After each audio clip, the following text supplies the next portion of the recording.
स्वामी विवेकानंद असं म्हणतात की रेल्वेचं मोठं इंजिन आणि त्याच्यावर रुळावर असलेला एक बाकी किडा असेल त्याचा सगळ्यात शक्तिमान कोण आहे, तर आपण लगेच म्हणू की रेल्वेची मोठी शक्तिमान आहे. पण स्वामी विवेकानंद म्हणतात की त्याच्या रुळावर बसलेला छोटासा किडा जास्त शक्तिमान आहे, कारण त्याला इच्छाशक्ती जी इंजिनाला.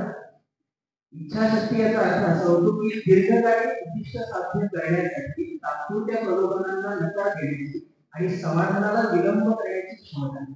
आणि ही इच्छाशक्ती असेल तरच परिवर्तनाचा मंत्र हाती लागतो, अशी नक्कीच धारणा आपल्या सर्वांचीच आहे. आणि म्हणूनच आज ज्यांच्या विचारातून आणि ज्यांच्या बोलीमधून मांडून आपण विषय ऐकला आहोत, महाराष्ट्राची वैचारिक पडसर आणि नवी विचार. आपण सर्वांच्या मध्ये उपस्थित असणारे माननीय डॉक्टर श्रीराम पवार यांना मी आदरपूर्वक विनंती करतो की आपण महाराष्ट्राची वैचारिक पडसर आणि नवी विचार या विषयावर आपले विचार व्यक्त करावे. नमस्कार. सुनील कुमार लवटे विचार मंचाची व्याख्यान आहे, त्यासाठी मंचावर उपस्थित असले आचार्य doctor Sunil Kumar Lavate sir, BM Bebikar sir, Chougule sir आणि उपस्थित सगळे मित्र. मित्र, अशा पहिल्याच व्याख्यानाला मला का बोलावलं असेल असा प्रश्न मला पडला, आपल्यालाही पडला असेल. याचं कारण, याला 2 कारण आहेत. बोलवलं हे माझ्यासाठी सन्मानाचं, यात काही शंका नाही, पण त्यामध्ये एक अवघडलेपण आहे. अवघडलेपण 2 कारणासाठी आहे. एक तर लवटे सरांसह त्यांनी जमवलेला हा जो काही सगळा गोतावळा आहे तो मुळातच ज्ञानी आहे, विद्वान आहेत, आणि अशा सगळ्या लोकांसमोर आपण वैचारिक परंपरेवर काही बोलावं हे थोडं धाडस आहे. त्या अर्थानं एक अवघडलेपण आहे. दुसरं अवघडलेपण आहे, माझे शिक्षक हेवाडे येथे आहेत आणि त्यांचे शिक्षक लवटे आहेत. म्हणजे माझ्या शिक्षकाच्या शिक्षकानं मला व्याख्यान द्यायला बोलवावं आणि तेही अशा समृद्ध अशा श्रोत्यांसमोर बोलायला बोलवावं, हे अवघडलेपण आहे. तरी लवटे सरांचा जसं कोणीतरी निमंत्रण पाठवले, आदेश म्हणाला, तीच भावना माझी आहे. त्यांनी बोलावलं जायचं, मग आपल्याला जे जमेल ते मांडू, अशा विचाराने मी तर आलो. आजचा विषय आहे महाराष्ट्राची वैचारिक पडझड आणि नवी घडण.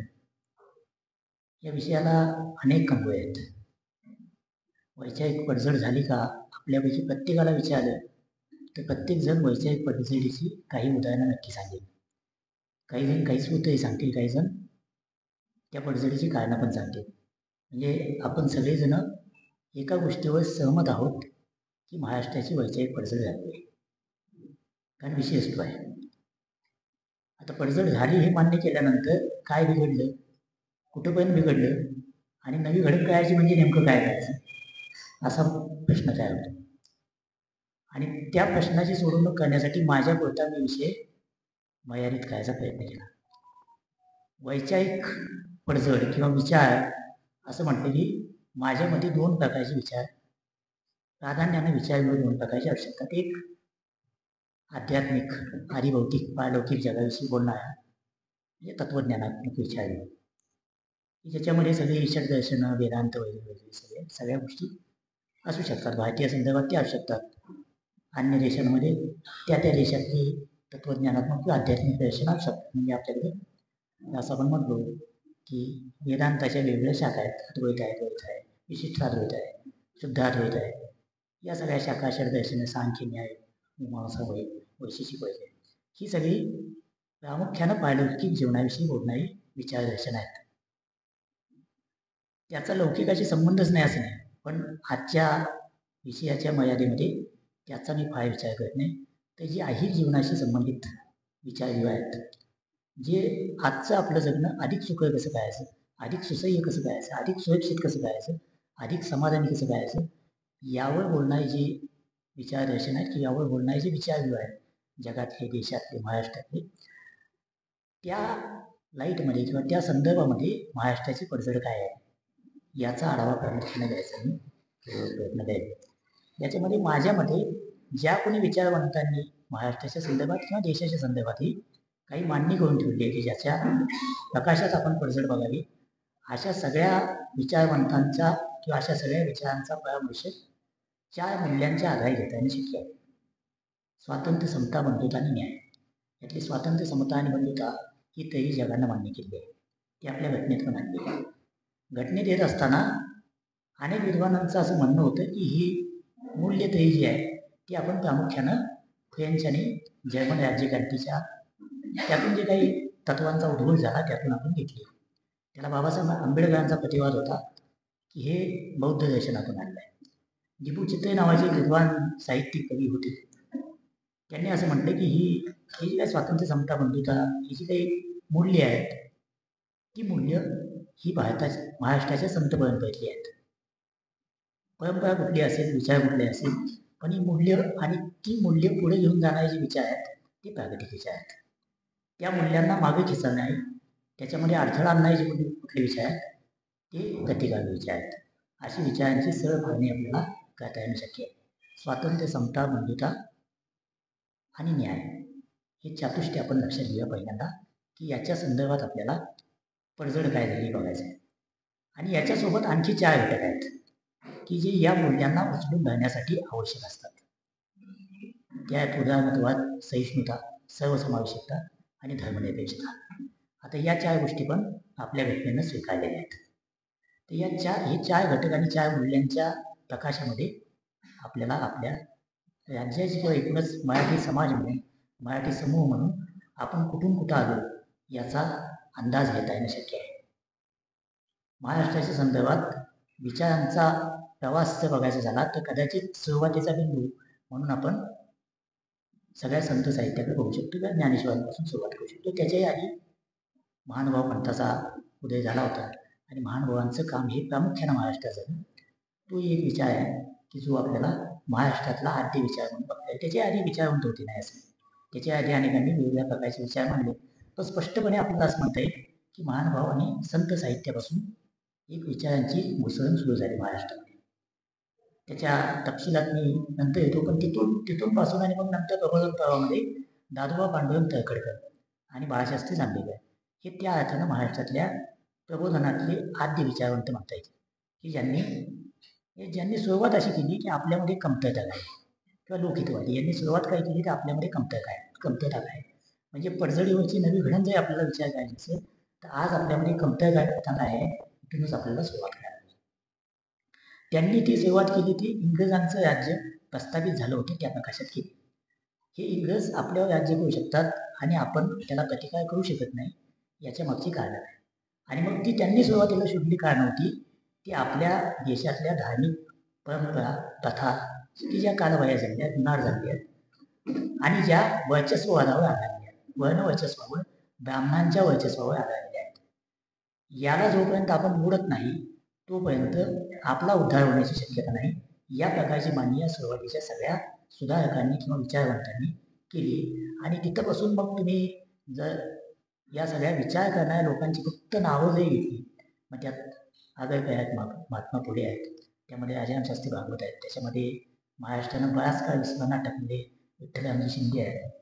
तिथंपासून ते आपल्याला हा प्रवाह सांगता येईल की जो प्रागतिक विचार मानतो. लक्ष्मीशास्त्री जोशी आहेत, त्याच्यामध्ये आपल्याच कोल्हापूरचे खंडेराव बागल, माधवराव बागल आहेत, श्रीपतराव शिंदे आहेत, मुकुंदराव पाटील आहेत, प्रबोधनकार ठाकरे आहेत. किंवा यापासून ते अगदी तो प्रवाह पुढे येत मग दाभोळकर पानसरेंपर्यंत येतो. आणि मधल्या काळात शरद पाटील, आर साळुंखे यासारखे विचारवंत आहेत की ज्यांनी हा प्रागतिक विचार मांडला की ज्या प्रागतिक विचाराच्या संदर्भामध्ये आपली पडझड काय झाली. हा विचार फक्त सामाजिक आशयापुरता मर्यादित नाही, तो राजकारणाशी संबंधित आहे, तो सांस्कृतिक क्षेत्राशी संबंधित आहे, तो शिक्षणाशी संबंधित आहे. जगण्याच्या सगळ्या क्षेत्रांना स्पर्श करणारा हा एक विचार प्रवाह आहे ज्याच्यामध्ये मी नावं सांगितली तर आणखी 10 नावं ॲड करता येणं शक्य आहे. या सगळ्यांचे विचार स्वातंत्र्य, समता, बंधुता आणि न्याय याच्याशी कुठल्या ना कुठल्या काही संदर्भात जोडले आहेत. यातली एक किंवा अनेक मूल्य या सगळ्यांच्या विचारामध्ये आपल्याला दाखवता येणं शक्य आहे.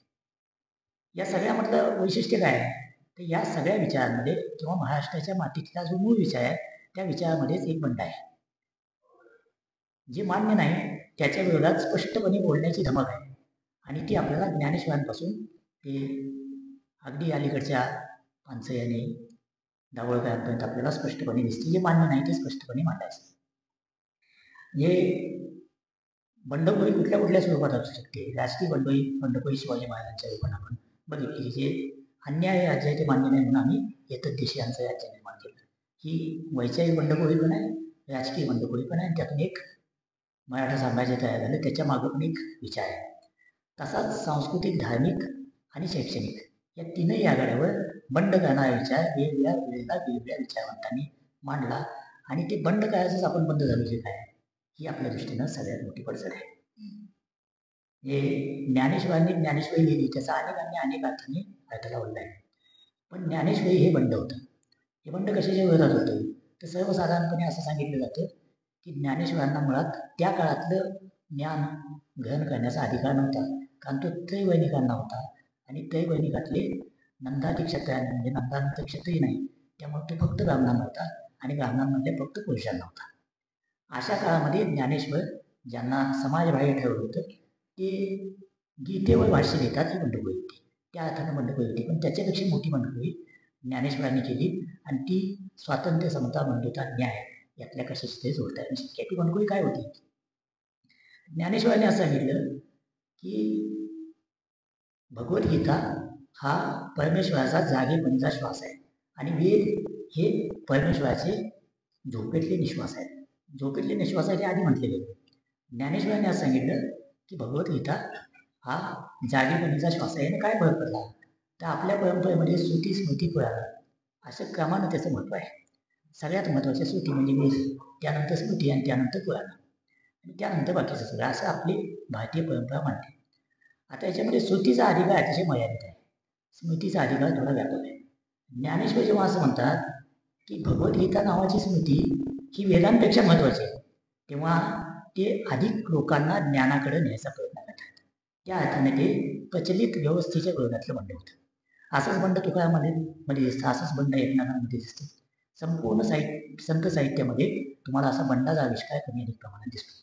ज्यांना ज्यांना अधिकार नाही असं म्हटल्या जाणाऱ्या सगळ्या जमातीचे संत झाले, अगदी मुस्लिम संतही झाले, आणि ते सगळे वारकरी संप्रदायात एकत्र आले. हा बंडाचा सातत्याचा विचार आहे. याच महाराष्ट्रामध्ये गोपाळ गणेश आगरकर नावाचा एक विद्वान निर्माण झाला, आणि तोही त्या काळातल्या सगळ्या रूढी परंपरांना नाकारताना असं म्हणाला की विचार कलाला कागावता. म्हणजेच पुन्हा स्पष्ट उद्गार आहे तो बंडाचा आहे की ज्या गोष्टी बोलायच्या नाहीत त्या बोलायला सुरुवात करणारे लोकहितवादी देशमुख किंवा महात्मा फुले, आगरकर, आता या प्रत्येकांच्या विचारामध्ये थोड्या थोड्या वेगळ्या शेअर आहेत.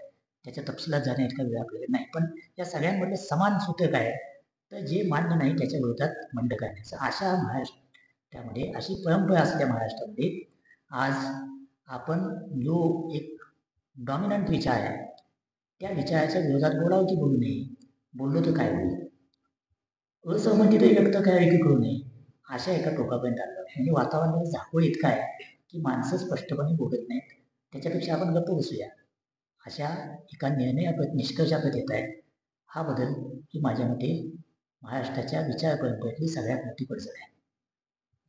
ही फक्त सामान्य माणसातली नाही, ही विचार करणाऱ्यांमध्ये सुद्धा ही पडझड आहे की माणसं प्रश्न विचारायला घाबरत आहेत, माणसं स्पष्टपणे बोलायला घाबरत आहेत, किंवा ते बोलणं आहे ते आपापसात आहे.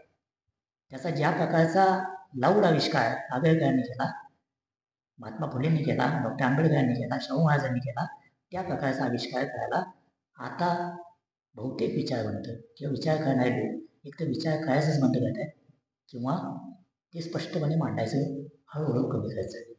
तर हा माझ्या मते सगळ्यात मोठा पडझडीचं निदर्शक म्हणता येईल अशा प्रकारचा आहे. अंतिमतः विचार करायचं जर लोकांनी बंद केलं तर काय होईल, तर सगळी प्रगतीच थांबून जाईल. म्हणजे मी संज्ञापन शास्त्र नावाच्या विद्याशाखेचा विद्यार्थी आहे, आणि शास्त्र काय सांगतं की माणसाची सगळी फिजिकल आणि मेटाफिजिकल प्रगती, म्हणजे सगळी भौतिक आणि अधिभौतिक प्रगती, आध्यात्मिक प्रगतीसुद्धा आणि भौतिक प्रगतीसुद्धा, म्हणजे माणूस चंद्रावर गेला असेल किंवा माणसानं अनुभव तयार केला असेल, ही सगळी प्रगती ही फक्त कम्युनिकेशनच्या जोरावर झाली आहे. कम्युनिकेशनच्या म्हणजे माणसाच्या विचाराचं आदान प्रदान करण्याच्या आणि त्यातून नवा विचार निर्माण करण्याच्या क्षमतेवर ही सगळी प्रगती अवलंबून आहे, असं हे शास्त्र मानतं.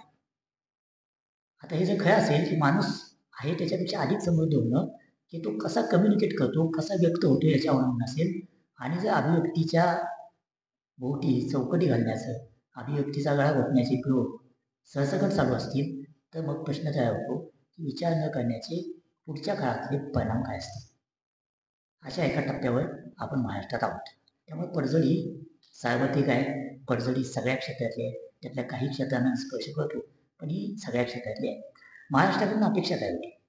19व्या शतकाच्या शेवटच्या काळात आणि 20व्या शतकाच्या सुरुवातीला महाराष्ट्र हा भारताचं सगळ्या क्षेत्रातलं नेतृत्व करत होता. राजकीय नेतृत्व, बौद्धिक नेतृत्व, साहित्यातलं नेतृत्व. आपल्यासोबत जर कोण असेल तर फक्त बंगाल होता. बंगाल आणि महाराष्ट्र या दोनच प्रांतामध्ये खऱ्या अर्थाने इंग्रजांच्या राज्याचा प्रतिवाद कसा करावा, प्रतिकार कसा करावा याविषयी काही घडत होतं आणि गंभीरपणे घडत होतं. मग ते क्रांतिकारी मार्गानं करायचं, सनदशीर मार्गानं करायचं की त्या दोन्हीच्या मधलं एक फ्युजन करून करायचं, या प्रकारची मांडणी करणारे वेगवेगळे विद्वान त्या काळामध्ये होऊन गेले. म्हणजे त्या काळातल्या देशभरात चालणाऱ्या चळवळींचं नेतृत्व करणारे कोण होते? ते एका बाजूला टिळक होते, दुसऱ्या बाजूला नामदार गोखले होते. दोन्ही माहिती होते. नंतर जो हिंदुत्वाचा जो विचार, पॉलिटिकल हिंदुत्वाचा जो विचार पुढे आला, त्याची सुरुवात कोणी केली तर महाराष्ट्रात सावरकरांनी केली. हे विचार कुठले असू देत, त्याचं नेतृत्व, त्याचं पुढाकार करणारे लोक हे मुळात महाराष्ट्रातले आहेत. तो काळ टिळक गोखल्यांचा होता प्रामुख्याने, गांधीजींच्या आधीचा काळ. गांधीजी आल्यानंतर गांधीजींनी देशाच्या स्वातंत्र्याची एकूणच सामाजिक बदलांच्या चळवळीची सूत्र सगळी गांधीजींकडे गेली. पण तोपर्यंत प्रामुख्यानं टिळक आणि गोखले यांचा प्रभाव या सगळ्या चळवळी होता. मग गोखलेंसोबत रानडे होते वगैरे, पण त्या प्रवाहाचे प्रतिनिधी म्हणून गोखले आणि टिळकची परंपरे आधी त्या प्रवाहाचे प्रतिनिधी टिळक, या दोघांची नावं घेतली जातात. आता तिथून आपण कुठं आलो? 1919ला जगन्नाथ सरकार नावाचे इतिहासकार, तो इतिहासकार मोठा माणूस होऊन गेला. त्यांनी देशाच्या इतिहासावर प्रचंड लिहिलं आहे. मराठ्यांच्या इतिहासावर पण त्यांनी लिहिले आणि मराठ्यांच्या इतिहासावर त्यांनी क्रिटिकल लिहिले. मी त्यात अनेक ठिकाणी मराठ्यांच्या इतिहासावर आपल्याला आवडणार नाही अशा प्रकारची टीका आहे. पण तो इतिहासकार म्हणून त्यांचा अधिकार होता, त्याचा प्रतिवाद झाल्यानंतर. तर अशा महाराष्ट्राविषयी आणि मराठी माणसाविषयी क्रिटिकल असलेल्या बंगाली लेखकाला 1919मध्ये असं वाटत होतं, त्यांनी लिहून ठेवलं आहे की मराठ्यांमध्ये, मराठा म्हणजे मराठी माणूस या अर्थाने तेव्हा सगळेच मराठी माणसाला मराठा म्हणत होते. तर मराठ्यांमध्ये असे पुष्कळ सद्गुण आहेत. त्यात जर त्यांनी आणखी काही सद्गुणांची भर घातली तर पुढच्या 100 वर्षात मराठा हा जगातला अग्रगण्य समूह होईल. म्हणजे जगातला अग्रगण्य समूह होईल असं जगन्नाथ सरकारांना 1919मध्ये वाटत होतं. त्याला 100 वर्ष होऊन गेली, 106 वर्ष झाली. तर आपण जगन्नाथ सरकारांच्या कल्पकतेचा किंवा त्यांच्या काय म्हणता येईल की प्रोफेसीचा 100% पराभव केला. कारण आपण जगात अग्रगण्य सोडाच, पण भारतातलं पण कुठल्याही क्षेत्रातलं नेतृत्व आता आपल्या हाती आहे, म्हणजे महाराष्ट्राच्या किंवा मराठी माणसाच्या हातात आहे. ज्या समाजाविषयी बंगालमधल्या विद्वानाला असं वाटत होतं की हा समाज जगात प्रभाव टाकायला, म्हणजे जगातल्या हिजिमोनी पाहिजे. हिजिमोनी म्हणजे धुईनत्व या अर्थानं, डॉमिनन्स या अर्थानं नव्हे. तर धुईनत्वाच्या मागं विचार असतो, डॉमिनन्सच्या मागं विचार असं नाही, वर्चस्वाच्या मागं विचार असतोच असं नाही, असला तर विकृत असण्याची शक्यता असते. पण हिजिमोनीच्या मागे किंवा धुईनत्वाच्या मागं काहीतरी स्पष्ट प्रागतिक पुढे जाणारा विचार असतो. तर असं धुईनत्व ज्या समाजाकडे असावं असं 1919मध्ये वाटत होतं, त्या समाजाला चाचपडत राहावं लागतंय. अशा एका काळामध्ये आपण 100 वर्षांना आलो. ही पडझड म्हणजे यापेक्षा पडझडीची वेगळी कहाणी काय आहे, ते स्पष्ट असं पडझडीचं रूप आहे. मग त्याची अनेक उदाहरणं आपल्याला देता येतील. उदाहरणं काय, कशी आपल्याला मांडता येते? तर आपल्याकडं नामदार गोखले मोठे व्यक्तिमत्व होऊन गेलं. तर नामदार गोखले हे नेमस्त होते, ते समन्वयवादी किंवा सनदशीर मार्गानं स्वातंत्र्याकडे जावं असं म्हणणारे नेते होते. त्यांनी अर्थातच विधिमंडळात जायचा निर्णय घेतला आणि ते अनेक वर्ष पार्लमेंटमध्ये होते. इंग्रजांच्या काळात जी काही पार्लमेंट होती त्याच्यामध्ये ते सदस्य होते. आणि त्या काळातली त्यांची भाषणं की बजेट कशावर असावं, त्याच्यामध्ये महत्त्व कशाला असावं, आणि त्या काळात ते सांगत होते की तुम्ही आमच्या देशातून कर गोळा करता आणि त्या काळाचा मॅक्झिमम हिस्सा हा तुम्ही युद्धासाठी वापरता. युद्ध कशासाठी आहे? तर तुमचं साम्राज्य, म्हणजे इंग्रजांचं साम्राज्य वाढवण्यासाठी आहे. तर तुमचं साम्राज्य वाढवण्यासाठी आणि कर काढावं, तर तुम्ही शिक्षणावर खर्च वाढवला पाहिजे, तुम्ही आरोग्यावर खर्च वाढवला पाहिजे, असं सांगणारे नामदार गोखले ही आपली विधिमंडळाची संसदीय परंपरा आहे. तिथपासून आपल्या ताज्या अधिवेशनात आपण काय बघितलं, तर यांनी खेळणारा कोकाटे नावाचा मंत्री बघितला. पडझडीची कहाणी याच्यापेक्षा वेगळी असू शकते. म्हणजे गोखलेपासून रमी खेळणाऱ्या कोकाटेपर्यंत ही आपली कहाणी आहे. याच महाराष्ट्रामध्ये पुन्हा टिळक गोखले रानडे विठ्ठलरामजी शिंदे याच्यापासूनची परंपरा असली. ते मग अगदी स्वातंत्र्यानंतरच्या काळात मी विधिमंडळाच्या लायब्ररीत बसून या सगळ्या मोठ्या माणसांची भाषणे किमान चाललेली आहेत. त्याच्यामध्ये यशवंतराव मोहिते आहेत, त्याच्यामध्ये यशवंतराव चव्हाण आहेत, त्याच्यामध्ये दत्ता देशमुख आहेत. दत्ता देशमुखांच्या भाषणांचे 2 खंड अलीकडेच शिवाजी विद्यापीठानं प्रकाशित केले आहेत. 3रा खंड कदाचित प्रकाशित व्हायच्या वाटेवर आहे. ते सगळी मोठी माणसं, मग त्यामध्ये केशवराव धोंडके आहेत, त्यामध्ये एन डी पाटील आहेत. तर या सगळ्या माणसांनी मांडलेले विचार, त्यांनी ज्या प्रकारे समाजासमोरच्या प्रश्नांची मांडणी केली, त्याच्यावरचे उपाय पण सुचवले. कदाचित काही उपाय आज आपल्याला कालबाह्य वाटते, काही विचार आपल्याला पटणार नाही, पण ती मांडण्याची पद्धत. आणि आज आपल्या समोरच्या राजकारणातली मांडणी करणारे लोक कोण आहेत? हाके, पडळकर, खोत, राऊत, नितेश राणे. आपली घसर कुठं आहे? कोण लोक आपले प्रतिनिधी म्हणून विधिमंडळात बोलत होते आणि आज आपले प्रतिनिधी म्हणून कोण बोलायला लागले? त्यांची भाषा काय? टिळक आगरकरांनी एकमेकांवर अतिशय जहाल टीका केली. हे काय? ती करताना काही वेळेला दोघांकडूनही मर्यादा भंग झाला, हे काय. पण सीमा माटे असं म्हणाले की त्याच्या टिळक आणि आगरकरांची भांडणं म्हणजे नक्षत्रांच्या शर्यती. नक्षत्रांच्या शर्यती म्हणावी, इतक्या उच्च पतीची भांडणं करू शकणारा मराठी माणूस तो आज कुठली शब्दावली वापरतो, कुठली भाषा वापरतो, हे पडझड किती स्पष्ट आहे हे आपल्याला दिसते. आणि मग या पडझडीमध्ये जेव्हा विचार हरवतो, राजकारणातून विचार हरवतो, तो अल्मा इक्बाल म्हटला होता की जेव्हा जुदा हो जब दिन सियासत से जाती चंगी, सामान्य माणसाचा राजकारणातला संपर्क संपला किंवा राजकारण सामान्य माणसाचा विचार करायचं बंद झालं की जे काही ओळखतं त्याला चंगीजी म्हणतात. चंगीजी म्हणजे आयोजक, असं अल्मा इक्बाल म्हटलं होतं. तर आपण त्याच दिशेने जात नाही का? कुठल्या प्रकारच्या सामान्य माणसाचा विचार आपल्याला विधिमंडळाच्या चर्चांमध्ये दिसतो. यानं त्याला टोपळकडी मारली, त्यानं त्याच्यावर हल्ला चढवला, त्यानं त्याच्यावर प्रतिहल्ला केला. याच प्रकारचे हेडलाईन करावे लागतात. वर्तमानपत्रांविषयी अनेकांच्या तक्रारी असतात, पण भोवताली जर हेच घडत असेल तर वर्तमानपत्रांनी विषय आणावं काय? हा पण प्रश्न आहे का नाही? त्यामुळं ही जी घसरण आहे ती घसरण वेगानं चालली आहे. मग त्या घसरणीचा टोक म्हणजे राजकारणाचा आणि विचाराचा काही संबंध नाही. आणि त्याचा काय म्हणता येईल की व्यत्यास म्हणता येईल असा विचार करणाऱ्या सगळ्या लोकांना असं वाटतं की माझा राजकारणाशी काही संबंध नाही. हे लोक असं अभिमानानं सांगायला लागतात की राजकारणाचं आम्ही काही बघत नाही, ते काही ते घाण आहे, ते माझ्याकडे नको.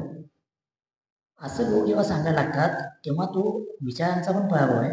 आणि ज्या प्रकारे आपण राजकारण चालवलं त्या राजकारणाचा पण पराभव आहे. कारण राजकारण आणि विचार याची जेव्हा फारकत होते तेव्हा ज्यांच्याकडे कसलाही विचार नाही, ज्यांना फक्त मनी आणि मसल पॉवरचंच राजकारण करतं, अशांचं फक्त. आणि मग तुम्ही संसद घ्या किंवा आपल्या राज्याचं विधिमंडळ घ्या, दर निवडणुकीनंतर आकडेवारी जाहीर होती की किती लोक वेगवेगळ्या प्रकारचे गुन्हे असलेले निवडून आणले आहेत. आणि मग बहुतेक सगळ्या पक्षात, त्यात कुणी पुढचा माझी काळे गोळे असाच प्रश्न आहे. त्यामुळे सगळ्या पक्षातले अनेक लोक हे गंभीर गुन्हे असलेले आपल्या विधिमंडळांमध्ये आणि संसदेमध्ये निवडून येत आहेत. तिथंपर्यंतच थांबलं नाही, तर मग आपली एकदा मूल्यांची घसरण सुरू झाली की ती कुठंपर्यंत पण जाते. मग हिंदुत्व आणि धर्मनिरपेक्षता या दोन्हीमध्ये काही फरक नाही असं वाटायला लागतं. हे दोन्ही एकत्र जाऊ शकतात, कारण सत्तेत दोघं एकत्र बसतात. आणि एकत्र बसल्यामुळं काही फरक पडत नाही, कारण आम्हाला लोकांचं भलं करायचं आहे. आणि लोकांचं भलं करायचं असेल तर सत्ता पाहिजे, सत्ता हवी असेल तर निवडून येऊ शकणारे लोक पाहिजेत. आणि निवडून येऊ शकण्याचा क्रायटेरिया पैसा किती आहे, कुठल्या जातीचा आहे, किती मतं मिळवू शकतो, हाच क्रायटेरिया आहे. ही घसरण होत आली आहे.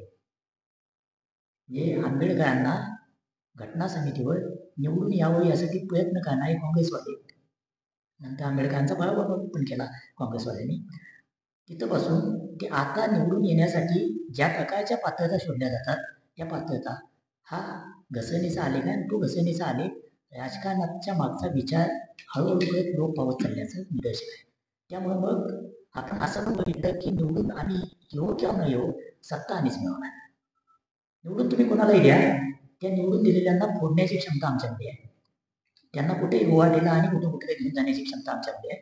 आणि ते घेऊन जाऊन सत्ता शेवटी आम्हीच निर्माण करू किंवा आमचीच सत्ता असेल. याच्यामध्ये कुणालाच विचाराशी द्रोह केल्याचं वाटत नाही. कुणालाच आपण लोकांनी दिलेल्या जनादेशाचा काही अपमान करतो असं वाटत नाही. आणि पुन्हा हे सगळं कुणासाठी, तर सामान्य माणसाच्या भल्यासाठी करतो असं जाहीरपणे आपल्याला सांगितलं होतं.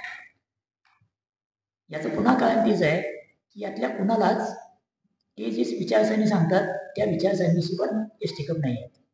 म्हणजे कुणी जर हिंदुत्व सांगत असेल तर ते हिंदुत्वाशी ते स्टिकअप राहतात की प्रसंग पडला तर सत्तेसाठी सगळं गुंडाळून ठेवून त्याच्या बरोबर विरोधात जाणाऱ्या विचारांची पण आम्ही युती आघाडी करू, याची तुमची तयारी आहे. तशी तयारी असेल तर मग विचाराचा राज झालेला आहे, उघड आहे.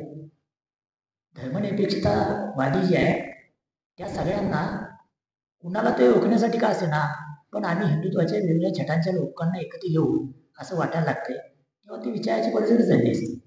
त्यामुळे विचाराची पडझड राजकारणाच्या संदर्भात ही अतिशय उघड स्पष्ट आहे. उदाहरणं वाटेल तेवढी देता येणं शक्य आहे.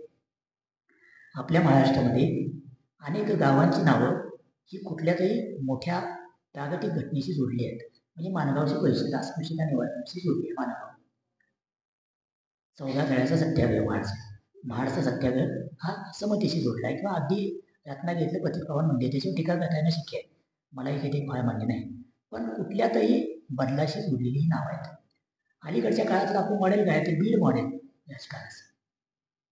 कुणाचा तरी वाळू राख याच्या माफियागिरी करून, याची चोरी करून कोणताही मोठा होतो, ते खून करतो.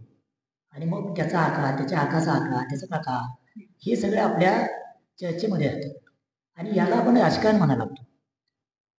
आणि हे मॉडेल म्हणजे ज्या महाराष्ट्रानं राजकारणाची विकासाची अनेक मॉडेल दिली, तो महाराष्ट्र आता या नव्या चौकटीमध्ये ही अशी विकृत मॉडेल तयार आहे. आणि मग त्यांना संरक्षण देणं म्हणजे राजकारण असं जर घडायला लागलं तर घसरण अतिशय स्पष्ट आहे. त्यामुळं राजकारणातली घसरण ही विचारांच्या घसरणीशी स्पष्टपणे सुसंगत आहे. आता महाराष्ट्रातल्या एकूण वैचारिक पडझडीविषयी बोलताना आपण एक लक्षात घ्यायला पाहिजे की महाराष्ट्र काय आयसोलेट नाही आहे. महाराष्ट्र काही भेट नाही की जे स्वतंत्र आहे आणि त्याचा आपल्याला स्वतंत्रपणे विचार करता येईल. ते भारताशी जोडलं आहे, ते जगाशी पण जोडलं आहे. त्यामुळे जगातल्या आणि भारतातल्या घडामोडींचा प्रभाव परिणाम हा महाराष्ट्रावर होणार आहे, जो उघड आहे. जगामध्ये साधारणतः मागची 30-35 वर्ष जागतिकीकरणाचा खूप मोठा धक्का वाजवला होता. आणि त्या जागतिकीकरणाच्या विचार प्रवाहामध्ये असं मानलं गेलं की जागतिकीकरणामध्ये सगळं मुक्त होईल आणि ते मुक्त झाल्यानंतर देशांच्या सीमा पण लोक विसरून जातील आणि जागतिक नागरिक म्हणून वागायला लागतील. वसुधैव कुटुंबकम आपल्या विचारापर्यंत तेच जागतिकीकरणाचे प्रवक्ते सांगत होते की अशा प्रकारचे एक जग आकार आहे ज्याच्यामध्ये सगळ्यांना संधी असेल, कुठेही जाता येईल, कुठेही राहता येईल, कुठेही करिअर करता येईल आणि अशा प्रकारचे मुक्त जग म्हणजे जागतिकीकरण असं 90च्या दशकामध्ये सांगितलं जायचं. आता कोणी ते बोलत नाही कारण ते स्वप्न वेळलेलं आहे. तर त्या जागतिकीकरणाचा जो भय होता त्याची जागा घेतली कुरमुड्या भांडवलशाहीनं, कारण ते जागतिकीकरण भांडवलशाहीवर आधारलेलं होतं. आणि कुरमुड्या भांडवलशाहीचं वैशिष्ट्य काय असतं, तर प्रत्येकाला काही ना काही ते मिळतं, पण जे मुठभर भांडवल जे असतात त्यांचा विकास मात्र प्रचंड गतीनं होत असतो.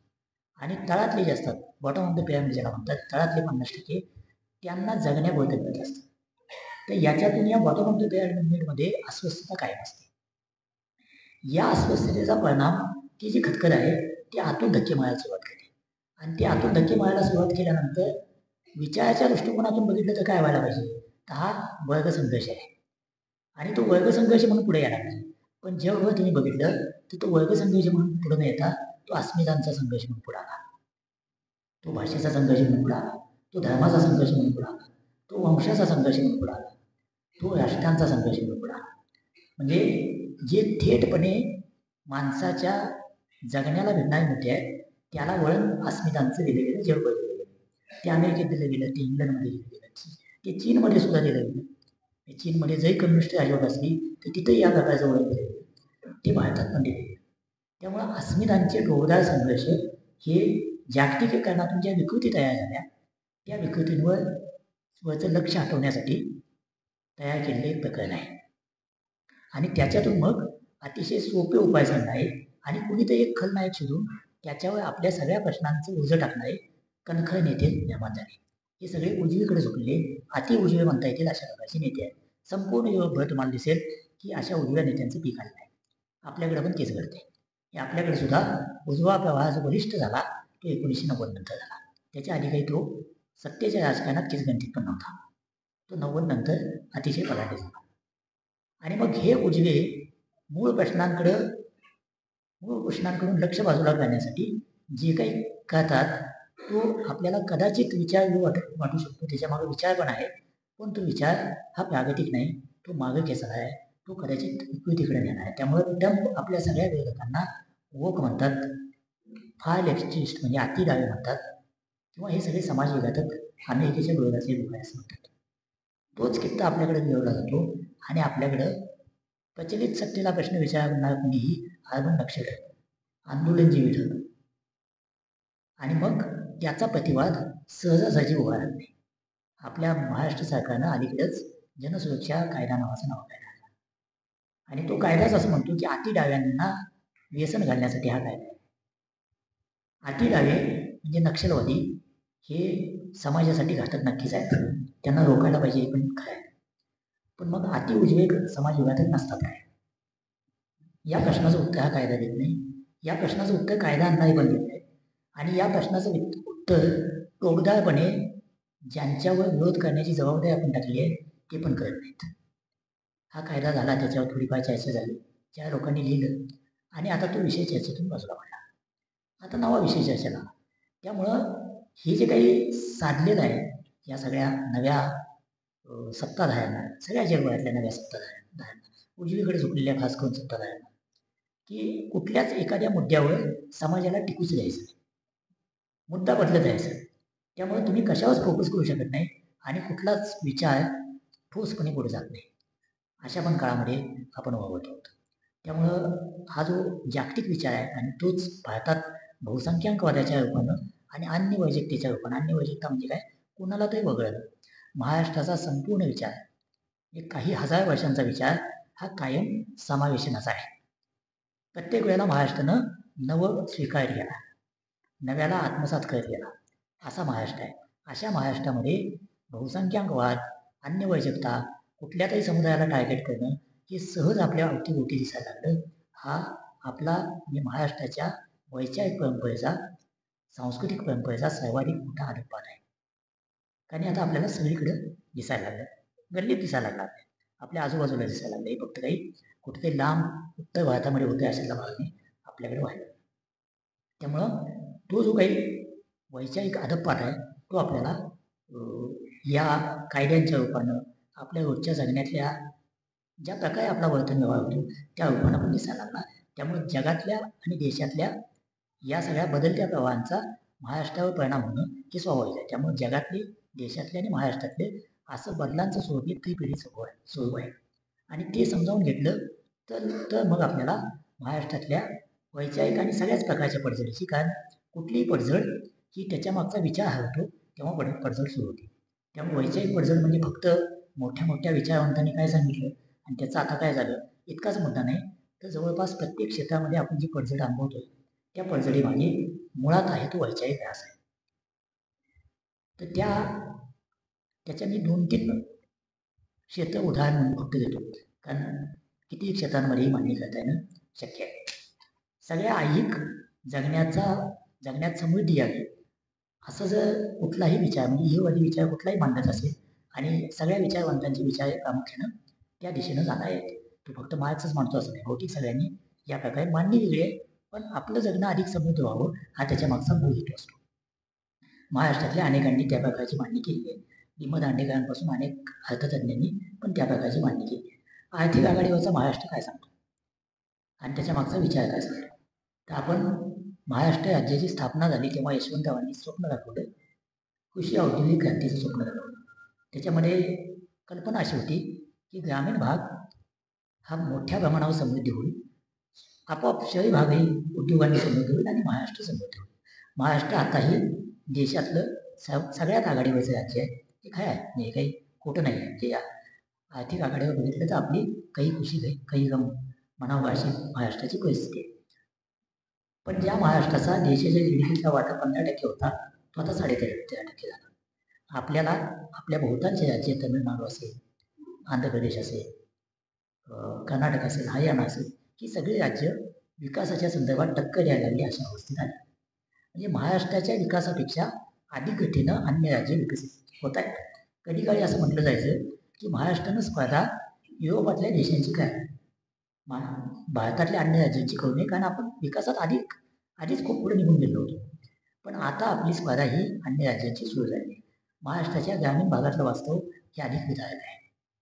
म्हणजे काय तर महाराष्ट्राच्या ग्रामीण भागातल्या 50% लोकांचं उत्पन्न 14,000पेक्षा कमी आहे आणि 37% लोकांचं उत्पन्न हे महिन्याचा खर्च भागवता येणार नाही इतकं कमी आहे. याचा परिणाम काय होतो? याचा परिणाम एक तर सावकारी, दुसरं NBFC सारख्या ज्या काही फायनान्स कंपन्या गावोगाव बोकाळलेल्या आहेत त्यांच्या कर्जाचे सापळे, आणि मग इथं मुद्दा येतो विचारांचा मुद्दा म्हणजे काय तर याच कोल्हापूरमध्ये महापालिकेतून म्हणजे तेव्हाच्या नगरपालिकेतून कामगार बाहेर पडायचे आणि त्या कामगाराच्या खिशातून पठाण सावकारी करणारे पठाण इथे पैसे वसूल करायचे, म्हणजे त्याचा पगार काढून घ्यायचे. हे बघितल्यानंतर शाहू महाराजांनी अर्बन पतपेढी स्थापन केली आणि भास्करराव जाधवांकडे त्याची सूत्र दिली. त्याच्या मागचा विचार काय होता तर हा गरीब कामगार आहे तो सावकाराला बळी पडू नये. आता त्याच्या नेमकं उलटं महाराष्ट्रात घडायला लागलं की सगळा ग्रामीण महाराष्ट्र हा कुठल्या ना कुठल्या तरी प्रकारच्या कर्जाच्या विक्र्यामध्ये अडकला आहे. मग ते शेतीचं कर्ज असेल किंवा अन्य कुठल्याही प्रकारचं कर्ज असेल, आणि प्रामुख्यानं ते कर्ज ज्याला आपण स्ट्रक्चर्ड बँकिंग म्हणतो ते बँकिंगचं नाही आहे. एक तर सावकाराचं आहे किंवा सावकार सदृश्य ज्या फायनान्स कंपन्या त्या कंपन्यांचं कर्ज आहे. हे विचाराच्या आघाडीवर आपण कुठून कुठं आर्थिक अवस्थेत आलो आहे. ही जी विषमता आहे महाराष्ट्रातली ती भयानक आहे, की आपल्याला कदाचित शहरात बसून दिसणार नाही, पण मुंबई, पुणे, नागपूर, कोल्हापूरचा पश्चिम महाराष्ट्राला अपवाद वगळला तर विदर्भातले बहुतेक सगळे जिल्हे, मराठवाड्यातले बहुतेक सगळे जिल्हे, उत्तर महाराष्ट्रातला नाशिक सोडून सगळे जिल्हे हे GDPच्या आधारावर बिहारच्या सुद्धा मागे आहेत. बिहार सुद्धा कलेक्टिव्हली या जिल्ह्यांच्या पुढे आहे. अशी आपली अवस्था आहे. ही विषमता किती टोकाची आहे. सर्वाधिक कर देणारी मुंबई, सर्वाधिक महसूल देशाला देणारी मुंबई आणि बिहारच्या मागं पडल्या आहेत.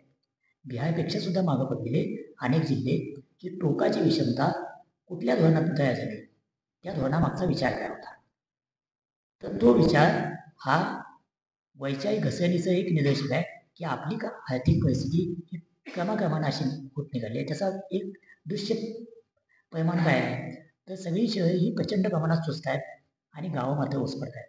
कुणालाही शेतकऱ्याला मुलगी द्यायची इच्छा नाही, कुठल्याही शेतकऱ्याला शेती करण्याची इच्छा नाही.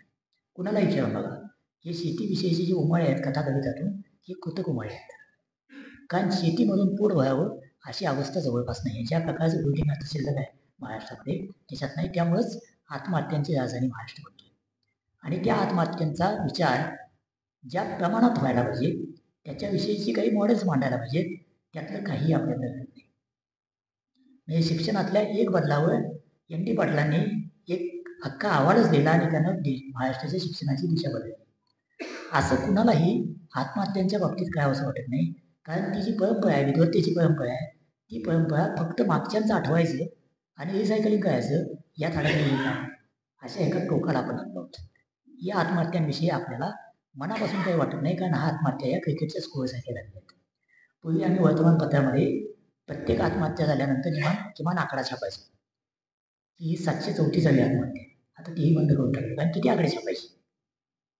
हे इतक्या टोकाला आपण गेलो. त्यातली शहरांमध्ये आणखी विषमता काय आहे तर पुण्यासारख्या शहरामध्ये साधारणतः 4% जमिनीवर 40% लोक राहतात.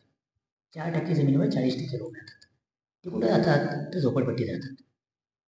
आणि बाकीचे मग श्रीमंत, अतिश्रीमंत ते जे काही त्यांच्या अपार्टमेंट, गेटेड कॉलनीज ज्या आहेत त्याच्यामध्ये ठरलेलं आहे की विशिष्ट जातीचे, त्यातही पोट जातीचे विशिष्ट समूहाचे त्याच्या पलीकडे कोणाला फ्लॅट घेता येणार. धर्म फार लांबचा, वेगळ्या धर्माला तर प्रवेशच नाही, पण जाती उपजातींना पण प्रवेश मिळणार नाही. अशा प्रकारचं वास्तव आपल्या भोवताली निर्माण व्हायला लागले.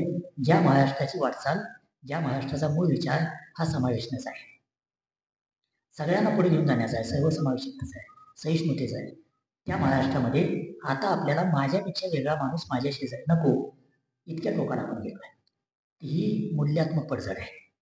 आणि महाराष्ट्राच्या दृष्टीनं माझ्या मते ही सगळ्यात मोठी सांस्कृतिक वैचारिक पडझड आहे की आपल्याला आपल्यासारखा दिसणारा, आपल्यासारखा वागणारा, आपल्यासारखा बोलणारा, किंबहुना आपल्या जातीचा, त्याच्या पलीकडचा कोणी माझ्याजवळ सुद्धा नको असं वाटायला लागणं ह्याच्यापेक्षा मोठी पडझड काय आहे.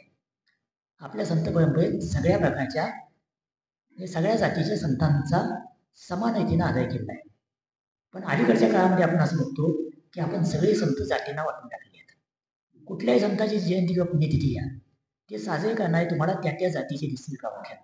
इतर जातीचे करतात पण जपून, त्या त्या जातीचे मात्र मोठ्या प्रमाणावर ते करतात, जणू काय त्या जातीसाठीच तो संत जन्माला आहे. आणि त्या प्रत्येक संतानं सांगितलं मात्र जगाला एकत्र करण्याचं तत्वज्ञान. तर ही जी काही हे आपण कुठून सुरुवात केली आणि कुठून निघालो त्याचं हे एक निदर्शक आहे.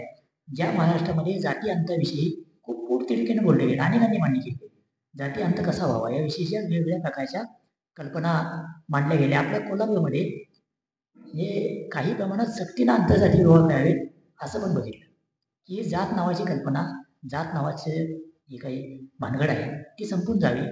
पण ते त्याचं उलटं टोक आता तयार झालं आणि प्रत्येक जण जणू काय जाती जातीत वाटलं गेलं आहे. आणि जातीची अस्मिता इतक्या टोकदा आहे हे राजकारणात तर जातीच्या गठ्ठ्याचा विचार केल्याशिवाय तिकीट मिळतच नाही. हे इतकं टोकाचं आहे की तुम्ही जे लोक तिकीट वाटतात त्यांची जर चर्चा बघितली आहे हे म्हणतो की अमुक एका मतदारसंघात अमुक जातीचं प्राबल्य आहे, कोल्हापुरात मराठाच उमेदवार नाही असं उघड म्हणतात लोक.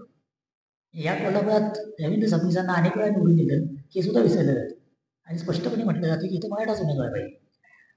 मराठा पाहिजे काय याची अनेक कारणं सांगता येतील, पण मराठाच पाहिजे असं जेव्हा आग्रह झाला तेव्हा जातीच्या चष्म्यातनं राजकारणाकडे बघितलं जातं. तर हे फक्त कोल्हापूरपुरतं नाही, हे महाराष्ट्राच्या सगळ्या मतदारसंघामध्ये अशा प्रकारची छाननी जवळपास सगळे पक्ष करत आहेत.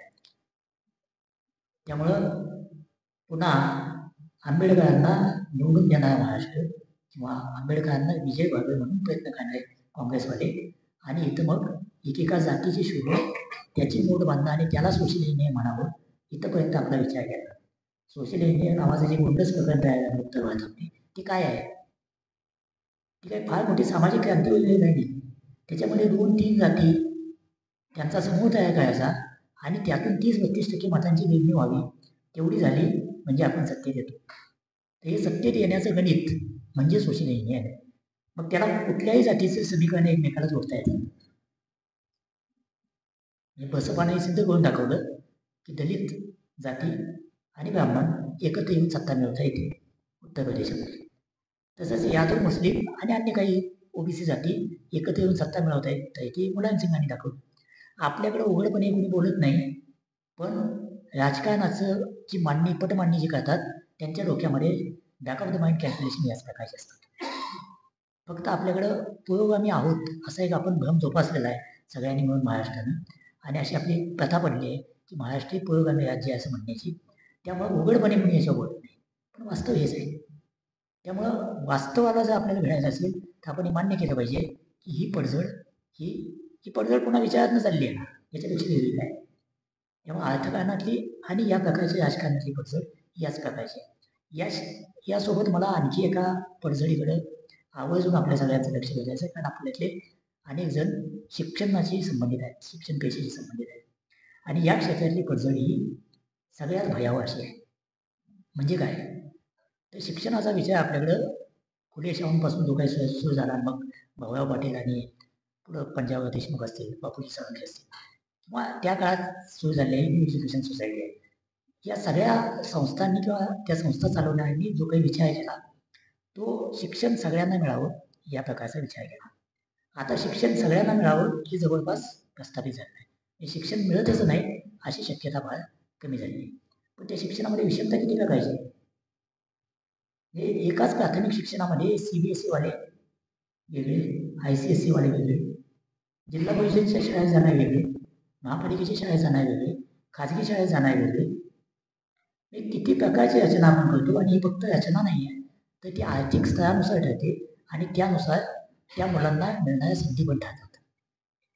म्हणजे सगळ्यांना मोफत सक्तीचं आणि समान शिक्षण हा जो मूळ विचार आहे त्याच्यापासून आपण ज्याच्या आईबापाच्या खिशाला परवडेल त्याप्रमाणे शिक्षण अशा टोकापर्यंत. दुसरी आणखी एक काचणारी विषमता काय आहे तर शिक्षक शिकवतात तेच, पण कोणी परमनंट असतो, कोणी CHB वाला असतो, कोणी कॉन्ट्रॅक्टर असतो, कोणी नुसता शिकवतो. ही किती प्रकारची विषमता. आणि या इतक्या विषमतेतून तयार होणारी मुलं ही काय प्रकारची तयार होत असते.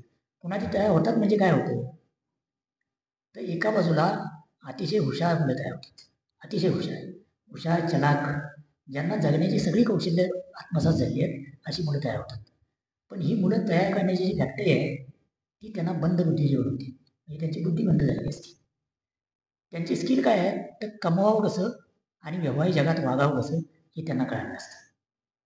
पण त्यांना सामाजिक भान जवळजवळ शून्य असतं. आणि असा एक मोठा वर्ग 90च्या उदारीकरणानंतर आपल्या देशामध्ये उदयाला आला आहे. आणि तो महाराष्ट्रामध्ये जास्त उदयाला आला आहे. कारण महाराष्ट्रामध्ये या उदारीकरणाची फळं आणि त्यातून निर्माण झालेले जे IT सारखे उद्योग आहेत त्यांचं प्रमाण महाराष्ट्रामध्ये जास्त आहे. आणि त्याच्यामध्ये रोजगार मिळवणं हे अलीकडच्या काळामध्ये, आता थोडंसं चित्र बदलायला लागेल, पण अलीकडच्या काळापर्यंत हे सगळ्यात प्रतिष्ठेचं होते. आणि हे प्रतिष्ठेचं करिअर मिळवण्याचा मार्ग काय तर कॉलेजला जाऊ नका, अकॅडमीला जाऊ. अकॅडमी किंवा अकादमी या शब्दामागं जो काही विचार आहे, जो अर्थ आहे तो या अकॅडमी बनवून टाकला. त्याने कारखाने बनवून टाकले. शाळा कॉलेजला जाऊ नका, अकॅडमीत जा. तिथे जे शिकवेल ते प्रश्न काय विचारले जातात याचा अंदाज घेऊन जसंच्या तसं लिहायला शिका. विशिष्ट पद्धतीनं पोपटपंची करायला शिका मुलाखतीमध्ये. तेवढं झालं की तुमचं काम बघतं. कोटा नावाची जी फॅक्टरी IAS IPS बनवणार आहे त्या फॅक्टरीमध्ये हे शिकवलं जातं की उत्तरं कशी द्यावीत, कुठल्या क्रमानं लिहावं. हे झालं की तुम्ही IAS IPS होण्याची शक्यता जास्त आहे. अशा प्रकारे जे कोणी जे काही होत आहेत ते निश्चितपणे त्यांच्या आयुष्यामध्ये यशस्वी आहेत, समाजामध्ये यशस्वी आहेत. पण त्यांना सामाजिक भान आहे का, ज्यासाठी विचार असतो की शेवटच्या माणसाच्या भल्याचं कसं करायचं, तो विचार त्यांच्यामध्ये येतो का हा प्रश्न आहे. आणि जेव्हा आपण पडझड बघतो तेव्हा स्पष्टपणे दिसते की या लोकांमध्ये तो विचार नाही आहे. त्यामुळं शिक्षणातली ही जी पडझड आहे किंवा शिक्षणानं आणलेली पडझड आहे ती भयावह आहे. त्याच्या मागचं एक कारण जेव्हा गुणवत्तेशिवाय नेमणुका नियुक्त्या सुरू झाल्या तेव्हापासून ही पडझड सुरू झाली. अलीकडेपर्यंत म्हणजे अगदी मागच्या 10-15 वर्षापूर्वीपर्यंत विद्यापीठाच्या स्तरावर, संशोधन संस्थांच्या स्तरावर ज्या नियुक्त्या किंवा नेमणुका व्हायच्या ह्या फक्त गुणवत्तेवर व्हायच्या. शिफारस असेल का त्याची, पण गुणवत्ता अधिक शिफारस, फक्त शिफारशीवर नियुक्त्या होत नव्हत्या. आता आपण असं सांगू शकतो का, ठामपणे सांगू शकतो का या सगळ्या नियुक्त्या कुठल्याही देणे घेण्याशिवाय होतात असं ठामपणे विद्यापीठ स्तरावर सांगू शकतो का? त्याचं उत्तर नाही असं आहे. ज्याला स्वतःच्या ज्ञानशाखेतला सुद्धा निर्विवाद असं त्याचं वर्चस्व नाही असे लोक वेगवेगळ्या विद्यापीठाचे कुलगुरू डीन म्हणायला लागतात तेव्हा प्रश्न शिक्षणाचा तयार होतो, शिक्षणाच्या मागच्या विचारांचा पण तयार होतो. मग काय होतं की मंत्रालयात बसलेला एक डेस्क ऑफिसर फतवा काढतो, अमुक तमुक दिवस अमुक तमुक प्रकारे साजरा करायचा, त्यासाठी अमुक तमुक माणसालाच बोलवायचं आणि मान खाली घालून विद्यापीठाच्या शिक्षण संस्थाच्या यंत्रणा तो हुकूम पाळतात. कारण शिक्षण आणि शिक्षक हा ताटपणे वर आणण्यासाठी आहे हा विचारच आपण विसरून गेलो. याच कोल्हापूरमध्ये एक कुलगुरू असे होऊन गेले की त्यांनी एका त्या काळातल्या वजनदार मंत्र्याचा फोनवर सांगितलं की मी तुमचा फोन घेत नाही, मला माझा अधिकार माहिती आहे, तुम्ही काम सांगितलं तेही मला माहिती आहे, ते करायचं का नाही ते मी ठरवेल. हे याच कोल्हापुरात घडलं. आज असं सांगायचं धाडस होईल का? PhD साठी प्रवेश द्या म्हणून सुद्धा मंत्री, आमदार, खासदार कोण फोन करते. या लोकांना धाडस कसं काय होऊ शकतं? त्यांना धाडस होतं याचं कारण आपल्या शिक्षण व्यवस्थेतला मूळ विचार खिळखिळा नाही. तो खिळखिळा झालाय म्हणून त्यांना धाडस होतं. हे धाडस 20-25 वर्षापूर्वी का होत नव्हतं? त्यामुळं शिक्षण क्षेत्रातली पडझड ही सर्वाधिक भयावह आहे असं मला जे वाटतं त्याचं काय नाही आहे. कारण या शिक्षण व्यवस्थेतून ज्या काळात मुलं घडत असतात, ज्या काळात त्यांचं व्यक्तिमत्व घडण्याची शक्यता असते आणि ज्या प्रकारच्या विचारांचं व्यक्तिमत्व घडावं असं आपल्या सगळ्यांना वाटतं त्या काळामध्ये त्याच्या भोवतीची व्यवस्था ही या प्रकारची आहे. कसं काय त्याचं व्यक्तिमत्व घडलं तो हेच संस्कार घेऊन येतो की कमवायचं कसं, जास्तीत जास्त कसं कमवायचं. मग ते कमवताना फसवणूक केली तरी त्याला चाणक्य नीती कशी म्हणावी. जसं राजकारणामध्ये पक्ष फोडणं, पक्षांतर घडवणं याला हल्ली चाणक्य नीती म्हटलं जातं. तर या प्रकारची तथाकथित चाणक्य नीती की त्या मुलाला खुणावायला लागते किंवा तशी चाणक्याने की असणारे लोक स्पर्धेत पुढे जातात ही दिसायला लागतं किंवा तोही तसंच घडायला लागतं. त्यामुळे मुळात बिघडलंय ते शिक्षणात बिघडलं असं मला वाटतं. ते शिक्षण किंवा अर्थकारण यामधले बिघड आहेतच. मग यातल्या अनेक क्षेत्र आरोग्याविषयी सांगता येईल, सांस्कृतिक क्षेत्रातली पडझड खूप मोठी आहे, त्याच्याविषयी आपल्याला खूप बोलता येईल. साहित्यातली पडझडीविषयी आपल्याला बोलता येईल की ज्या प्रकारची साहित्याची परंपरा म्हणजे आता असं म्हटलं की लगेच कोणतंही उदाहरण देतो, अमकं तमकं पुस्तक तुम्ही वाचलं. ते खरं आहे की काही जण लिहिता येत नाही असं नाही, खूप चांगले लिहित आहेत, चांगल्या कथा, चांगल्या कविता, टोकदार भाष्य करणारे साहित्य येतं. पण ज्या प्रकारच्या साहित्यानं महाराष्ट्र घडवला आणि बदलला त्या प्रकारचं साहित्य किती प्रमाणात येतं आणि त्याचा प्रभाव किती याचा जर विचार केला तर आपली वाटचाली घसरणीची आहे, निश्चितपणे घसरणीची आहे असं म्हणते. एक तर असं लिहितात कमी आणि कोणी लिहिलं तर ते वाचतात त्याच्यापेक्षा खूप कमी, कारण सलगपणे वाचायचं आपण विसरून गेलो नाही. सलगपणे पुस्तक वाचावं, सलगपणे 1,500-2,000 शब्दाचा लेख वाचावा हे जवळजवळ हातभार व्हायला लागले. त्यामुळं तसं लिहिणारे कमी होत आहेत, वाचणारे कमी होत आहेत. त्यामुळं ज्या साहित्याचा सर्वाधिक भाग कुठल्याही दमनकारी व्यवस्थेला वाटत असतो त्याचं आता व्यवस्थेला काहीच वाटत नाही. म्हणजे जेव्हा साहित्यिकांनी पुरस्कार परत द्यायला सुरुवात केली 2014 नंतर, तेव्हा त्याला फक्त पुरस्कार वापसी घ्या असं नाव देऊन त्या अख्ख्या चळवळीला वळसणीला टाकले. खरं तर त्याचा किती परिणाम व्हायला पाहिजे होता, कारण साहित्यिकांचं बंड त्याचं भय सर्वाधिक वाटत असतं. म्हणजे पाकिस्तानमध्ये जनरल जियासारख्या अत्यंत काय म्हणता येईल की निष्ठूर अशा राज्यकर्त्याला भीती कोणाची वाटत होती, तर भीती फैजची वाटत होती, फैज अहमद फैजची वाटत होती. त्याला त्याच्या विरोधकांची भीती वाटत नव्हती, कारण फैज जेव्हा हम देखेंगे लिहितो तेव्हा संपूर्ण पाकिस्तान त्या गाण्यावर सत्तेला प्रश्न विचारला. हे जे भय साहित्यिकाचं वाटायला पाहिजे, विद्वानाचं वाटायला पाहिजे, ते भयच काढून टाकलं आणि त्याला अगदी त्याचं किरकोळीकरण करून टाकलं. हे मागच्या 10-15 वर्षात आपण अनुभवलं आहे. त्यामुळे साहित्यातली पडझड ही अशी दुय्ये आहे. त्याचं एक कारण असं पण आहे की विद्वानांनी एकतर लिहायचं बंद केलं, हे स्पष्टपणे लिहायचं बंद केलं, किंवा कशाला वादात पडा, त्यापेक्षा आपलं बरं चाललं. ज्या प्रकारे विरोधात लिहिल्यानंतर लोक अंगावर येतात, ज्या प्रकारे ट्रोल केलं जातं, ज्या प्रकारची विशेषणं चिकटवली जातात, ते बघितल्यानंतर कुठलाही सभ्य घरगृहस्थी असला माणूस कशाला त्या झंझटात पडा असं म्हणेल. तेव्हाच खरं तर आगळेकर त्या झंझटात का पडले असते, लोकहितवादी त्यात का पडले असते. महात्मा फुलेंचं बरं चाललं होतं, चांगला उद्योजक होता महात्मा फुले, आणि ते काही गरीबीर नव्हते, श्रीमंत उद्योजक होते. त्यांना असं काय वाटलं असेल की हे सगळं सहन करून आपल्याला लोकांना बदलायचं आहे, की आजच जर संपली असेल तर पडझडीची कहाणी ही अशीच चालत आहे.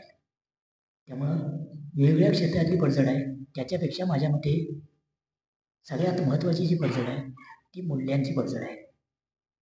मूल्यांचा जो ऱ्हास आहे किंवा मूल्यांच्या म्हणजे पुन्हा मूल्य कुठली तर स्वातंत्र्य, समता, भूमिका, न्याय या मूल्यांच्या चौकटी संदर्भातली पडझड आहे, ती अतिशय विधायक अशा स्वरूपाची आहे. महाराष्ट्रामध्ये जितक्या काही चळवळी होऊन गेल्या किंवा जितके काही विचार होऊन गेले, मग त्यामध्ये प्रार्थना समाज घ्या, ब्राह्मण समाज घ्या, आर्य समाज घ्या, या प्रत्येकाच्या बदलाच्या म्हणून काही मर्यादा आहेत. हे काही खूप आजच्या संदर्भात पुरोगामी प्रागतिक म्हणावे असे सगळे जसेच्या तसे नक्कीच नाही. पण हे तिन्ही धर्माच्या माध्यमातूनच पण परिवर्तन घडवून पाहणारे प्रवाह घ्या, किंवा त्यानंतर किंवा त्यासोबतच आलेला सत्यशोधक समाज घ्या महात्मा फुलेंचा, त्यानंतर त्यातून बाहेरली ब्राह्मणाची चळवळ घ्या, त्यानंतरच्या काळातली संयुक्त महाराष्ट्राची चळवळ घ्या किंवा दलितांची चळवळ घ्या, की ज्यांनी म्हणजे लिटल मॅगझिनची जी चळवळ होती, नामदेव ढसाळांची चळवळ, ती चळवळ घ्या, युक्रांदासारखी चळवळ घ्या, किंवा दाभोळकरांची अंधश्रद्धा निर्मूलन समितीची चळवळ घ्या, किंवा पर्यावरणवाद्यांची चळवळ घ्या. ह्या सगळ्या चळवळी महाराष्ट्रातल्या प्रागतिक बोलणं आहेत, पुढे जाण्याचं बोलणं आहेत. सामान्य माणूस आणि जे प्रिव्हिलेज्ड क्लास आहे त्यांच्यामधल्या दया कमी करणारे बोलणं आहेत, त्यांच्यामधली विषमता कमी करण्याचं बोलणं आहे. अशा महाराष्ट्रामध्ये पुन्हा परंपरावाद्यांचा एक विचारविभाग आहे का नाही, तो 100% आहे. चिपळूणकरांपासून, टिळकांपासून, करंदीकरांपासून, विका राजवाड्यांपासूनचा जो प्रवाह आहे तो परंपरा जपणारा किंवा परंपरावाद्यांनाच डोक्यावर घेणारा असा पण प्रवाह आहे. त्यामुळे पॉलिटिकल हिंदुत्वाचा जन्म पण महाराष्ट्रातलाच आहे. पण हे पॉलिटिकल हिंदुत्व किंवा हा जो कुणाला तरी वगळणारा प्रवाह आहे तो काही महाराष्ट्रातला बलदंड प्रवाह नव्हता, 90च्या दशकापर्यंत नव्हता. तो देशात पण बलदंड नव्हता आणि महाराष्ट्रात पण बलदंड नव्हता. आपल्यासमोरची दोन सगळ्यात मोठी संकट आहेत. एक विचारहीनतेचं संकट आहे, विचारभिन्नतेचं संकट नाही, विचारहीनतेचं संकट आहे. आणि दुसरं ज्या प्रकारचा बहुसंख्याक वाद आपल्या डोक्यावर बसला आहे ते संकट आहे. आणि ते संकट हे 90 नंतर आपल्या भोवती आवडायला सुरुवात झाली.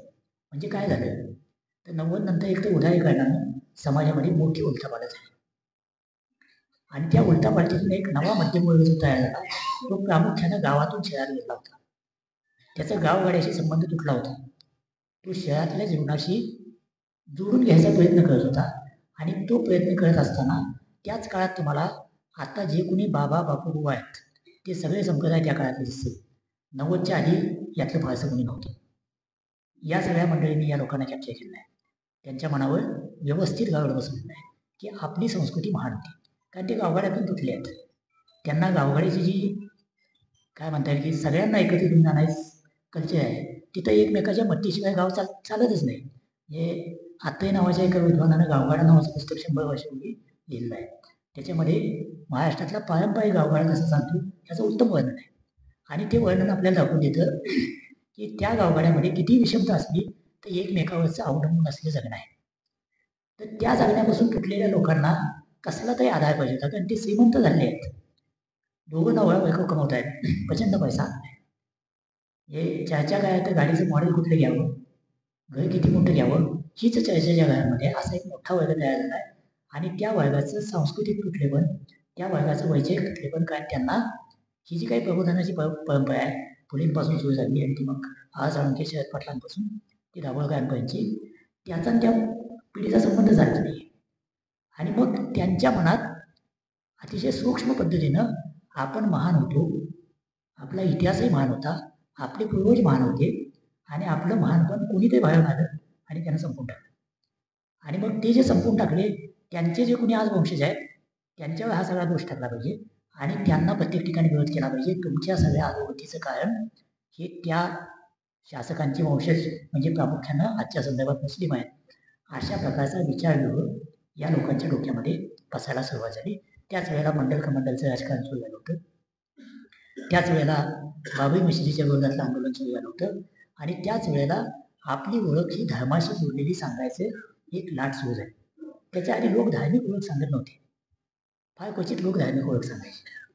तर ती सुरुवात किंवा तो प्रवाह बळकट व्हायला सुरुवात झाली ती 1990 नंतरच्या काळात. आणि त्याच्यासोबत आलेली आर्थिक उन्नती आणि मग त्याला आपल्या कवेत घेणारा हा जो सगळा सो कॉल्ड आध्यात्मिक गुरूंचा वर्ग आहे तो वर्ग तुम्ही जर बघितलं तर प्रागतिक विचार मागं पडतो आणि प्रतिगामी विचार बलिष्ठ होतो. याचं कारण काय विचार तर त्याचं एक स्पष्ट कारण असं आहे की या विचारानं लोकांच्या बुद्धीला सतत एंगेज ठेवेल असे कार्यक्रम दिले. काही ना काही तर सतत दिलं, कुठल्या तरी सणाच्या निमित्तानं, कुठल्या तरी दिवसाच्या निमित्तानं सातत्यानं तुम्हाला भोवतीले कार्यक्रम दिसतील की ते कार्यक्रम अंतिमतः राजकीय हिंदुत्वाकडे घेऊन जातात आणि सामाजिकदृष्ट्या आयसोलेशनकडे घेऊन जातात. असे कार्यक्रम तुम्हाला आसपास सगळीकडे दिसतील. कुठलाही उत्सव घ्या तुम्ही, त्या उत्सवाच्या भोवती विणलेले जे कार्यक्रम आहेत ते या प्रकारचे दिसतील. तर हे कार्यक्रम सातत्यानं होत आहेत आणि त्या बाजूला ज्याला आपण पुरोगामी प्रागतिक विचार म्हणतो तो या प्रकारचे व्याख्यान आयोजित करतो आणि आपणच आपल्याला आपले विचार पुन्हा पुन्हा समजून द्यायचा प्रयत्न करतो. त्यामुळे ज्या लोकांपर्यंत जायला पाहिजे तिथं हे विचार पोचण्याची शक्यता फार कमी होते आणि तो एक मोठा लेखोना तयार झाला आणि त्याचा फायदा या उजव्या शक्तीने उचलला आणि त्यातून आजची जी आपण सर्वंकष घसरण म्हणतो ती सुरू झाली आहे. कारण मग आता बटेंगे तो कटेंगे हा राजकारणाचा स्लोगन बनतो. ज्या महाराष्ट्रामध्ये कार्यक्रमांवर चर्चा होती, 20 कलमी कार्यक्रमांवर चर्चा झाली किंवा अगदी विधानसभेच्या निवडणुकीमध्ये परराष्ट्र धोरणावर चर्चा केली जायची आणि अगदी आपले खासदार गायकवाड क्युबाचा प्रश्न कसा सोडवला की प्रचारसभेत सांगायचे. लोक विनोदानं म्हणायचे की आमच्या गल्लीत ट्युबनायचन साहेब क्युबा बोलतात. हे बातमीदार म्हणून मी ऐकलेलं आहे, पण तरी पण ते सांगायचे. आज कोणी सांगतं का? आज आपण बटेंगे तो कटेंगेपर्यंत आलो की नाही? आज आपण आमच्या समाजाकडून विकत घेऊ नका काही इथंपर्यंत आलो की नाही? आज आपण हे ज्या कोल्हापूरमध्ये दंगल होणे अशक्य आहे असं आपण मानत होतो, तिथे दंगल झाली, विशाळगडवर दंगल झाली. आपल्याच कोल्हापूरमध्ये एका हॉटेलमधलं बहादूरशाह जवळचं पोस्टर किंवा फोटो एका जमावानं काढला, फोडला आणि रस्त्यावरून टाकला. आता त्या बिचारांनाही माहीत नाही की हा बहादूरशाह जवळ 1857च्या उठावाचा नायक होता. समजा तो उठाव यशस्वी झाला असता तर या देशावर राज्य बहादूरशाह जवळ झालं असतं, कारण त्याच्या नावानं प्रमाणे निघत होती, त्याच्या नावानं सगळ्यात तो जो काही उठाव वडणे जे काय होते ते चाललं होते. त्यांना जेव्हा असं सांगायचा प्रयत्न झाला की आई बाबांनो हा बहादूरशाह जवळ आहे, औरंगजेब नव्हे, तर उत्तर काय होतं, कुणी का असेना मुस्लिम आहे ना. आता बथ्थडपणा या टोकाला गेला असेल तर विचाराच्या संघर्षाचं आव्हान किती मोठं आहे, कुणाला समजावून सांगायचं. म्हणून मी म्हणतो की शिक्षणातली पडझड मोठी आहेत असं मी म्हणतो, त्याचं कारण ते हा जो बहुसंख्याकवाद आहे तो पूर्ण मरला आहे आपल्या समाजामध्ये. इतका मरला आहे की आता त्याच्याविषयी आपल्याला काहीच वाटत नाही. म्हणजे माझ्या वस्तीत दुसऱ्या धर्माचा माणूस नको, 15 ऑगस्टला मांसाहार करू नका, हे कुठं आलं, ही भानगड कुठून आली. खाण्यापिण्यामध्ये राज्यव्यवस्थेनं हस्तक्षेप कशासाठी करावा, ते मुळातच अभिप्रेत नाही, घटनेला पण अभिप्रेत नाही. तर खाण्यापिण्यामध्ये काय घालावं, कुठल्या प्रकारचे कपडे घालावेत, हे आपले पंतप्रधान जेव्हा असं म्हणतात की वो कपडों से पहचाने जाते, आणि एक मुख्यमंत्री म्हणतात की जो अब्बा जान कहते, कसली भाषा आहे, या भाषेतून सांगायचं काय आहे. ममता बॅनर्जीनं बेगम ममता म्हणायचं, मुलायम सिंगला मुल्ला मुलायम म्हणायचं, हे कुठून येते. हा काय पॉलिटिकल डिस्कोर्स आहे का. तर हा डिस्कोर्स विचारांच्या अधपतनातून आणला आहे. कारण राजकीय लढाया सुद्धा दोन विचारांमधल्या लढाया असल्या पाहिजेत, दोन कार्यक्रमांमधल्या लढाया असल्या पाहिजेत. तुमचा कार्यक्रम अमुक आहे, आमचा कार्यक्रम अमुक आहे, याच्यातल्या असल्या पाहिजेत. इथं कार्यक्रम कुठले सुरू झाले बघा. म्हणजे महाराष्ट्रामध्येच पुन्हा पडझडचं विचारांची बघायची असेल तर कल्याणकारी राज्य ही एक वैचारिक संकल्पना आहे की राज्यानं जे मागं पडलेत त्यांच्या बाजूने हस्तक्षेप करावा. समता हे मूल्य आहे, पण ते समता हे मूल्य सुद्धा प्रत्यक्षात आणायचं असेल तर राज्य व्यवस्थेनं हस्तक्षेप केला पाहिजे मागं पडलेल्यांच्या बाजूनं. त्याला कल्याणकारी राज्याची चौकट असं म्हटलं जातं. तर महाराष्ट्रामध्ये कल्याणकारी राज्याची चौकट राबवताना सवलती कोणाला दिल्या गेल्या, तर EBCची सवलती, की ज्या EBCच्या सवलतीमुळं महाराष्ट्रातल्या काही पिढ्या शिकल्या नाही तर त्या शिकल्या नसत्या.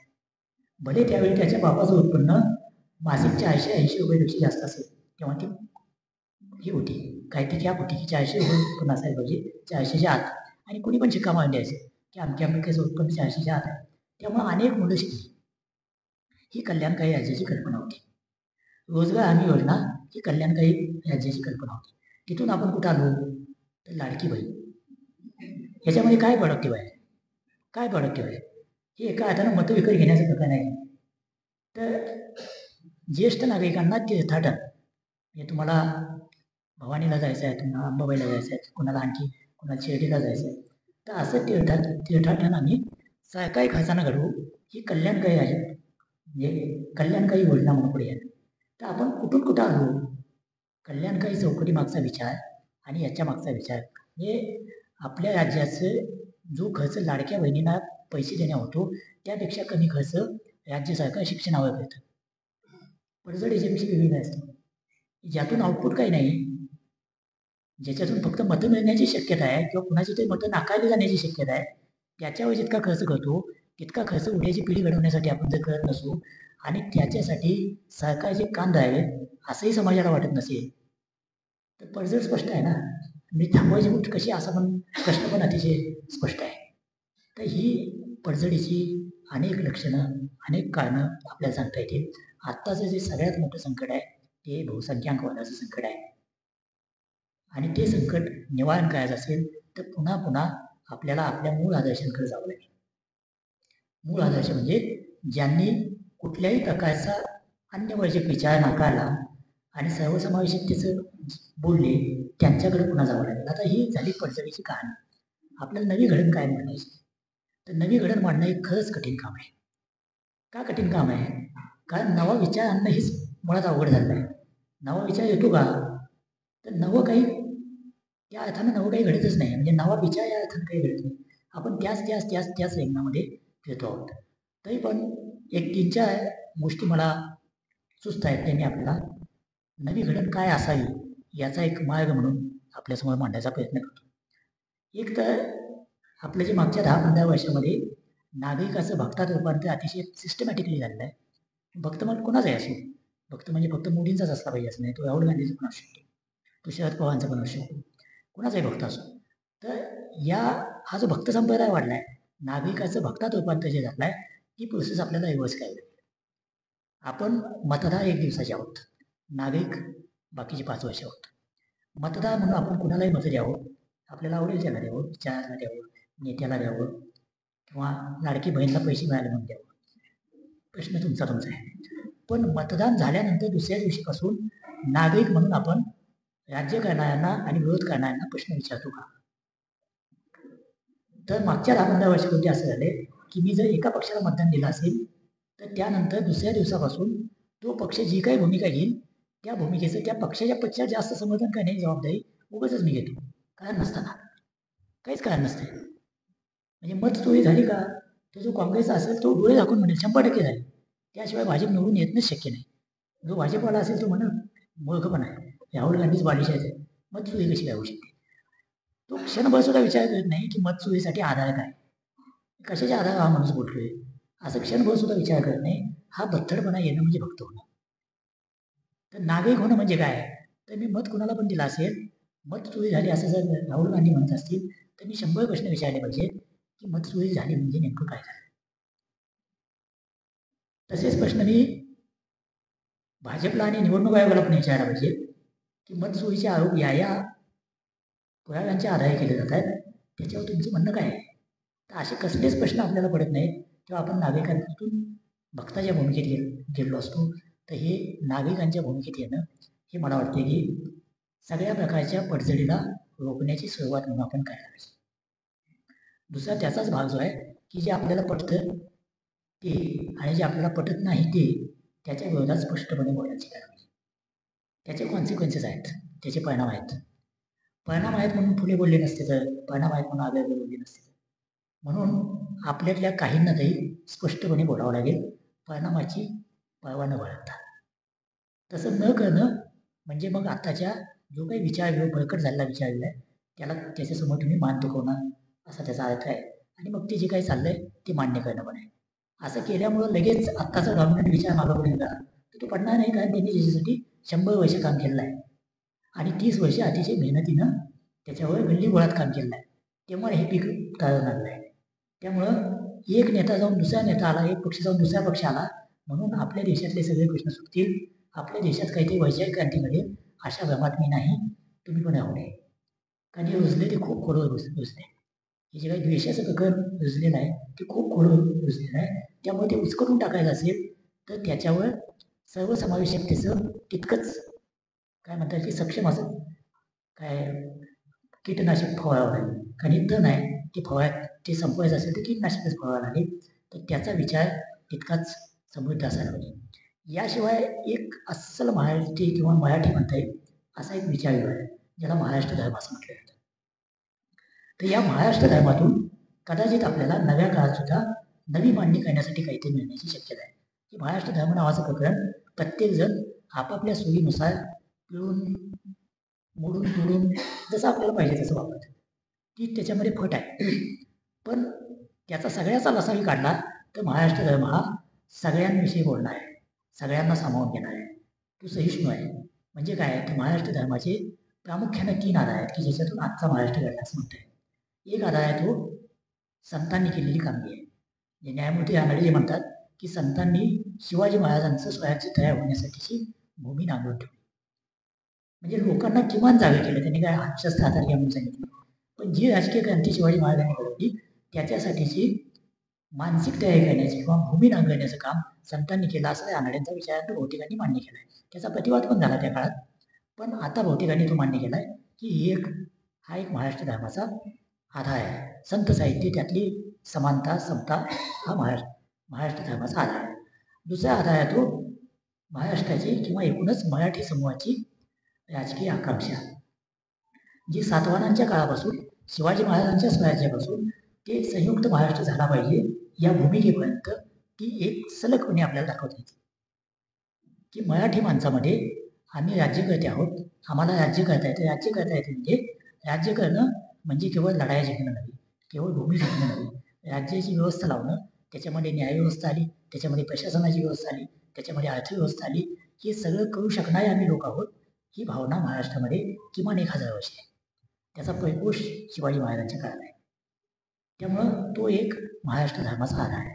आणि तिसरा जो महत्त्वाचा आधार आहे तो 20व्या शतकाच्या सुरुवातीला जी वैचारिक घुसळण झाली त्या घुसळणीमध्ये आपल्याला तो आधार मिळतो, ज्याच्यामध्ये पुरोगामी, प्रतिगामी, परंपरावादी, आधुनिक अशा सगळ्या प्रकारच्या विचार करणाऱ्यांचं एक प्रचंड असं घुसळण आणि एक महामंथन आहे.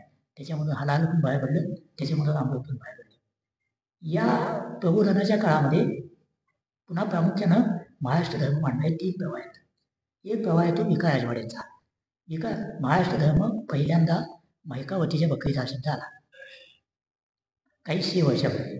त्यानंतर तो रामदासांच्या लेखनामध्ये आला, संतांच्या लेखनामध्ये अनेक ठिकाणी मिळतो. आणि मग तो 20व्या शतकामध्ये मात्र महाराष्ट्र धर्म आहे घुसळणीचा मुद्दा झाला. त्याच्यामध्ये विका राजवाड्यांची भूमिका अशी होती की महाराष्ट्र धर्म म्हणजे अर्थातच महाराष्ट्रातल्या लोकांचा धर्म, पण त्यांची सगळी कल्पना ही वर्चस्वादावर, त्यातही वर्ण वर्चस्वावर आधारलेली होती. त्यांचं म्हणणं असं होतं की इस्लामी आक्रमणं झाली आणि तेव्हा उत्तर भारतातून दंडकारण्यात म्हणजे आजच्या महाराष्ट्रामध्ये ब्राह्मण आणि क्षत्रिय आले, आर्य ब्राह्मण आणि आर्य क्षत्रिय आले आणि त्यांनी काही प्रमाणात आपला आर्यत्व टिकवून ठेवलं. ते ब्राह्मणाने थोडं जास्त टिकवलं आणि मराठ्यांनी थोडं कमी टिकवलं. आता कमी जास्त कसं मोजायचं ते राजवाड्यांना माहीत, ते त्यांनी कधीच सांगितलं नाही. तर हे ज्या मंडळींनी टिकवून ठेवलं त्यामुळं महाराष्ट्रात शिवाजी महाराजांचं राज्य तयार झालं, अन्यथा ते झालं नसतं. त्यांची महाराष्ट्र धर्माची कल्पना ही अशी वर्चस्वादावर अवलंबून आहे.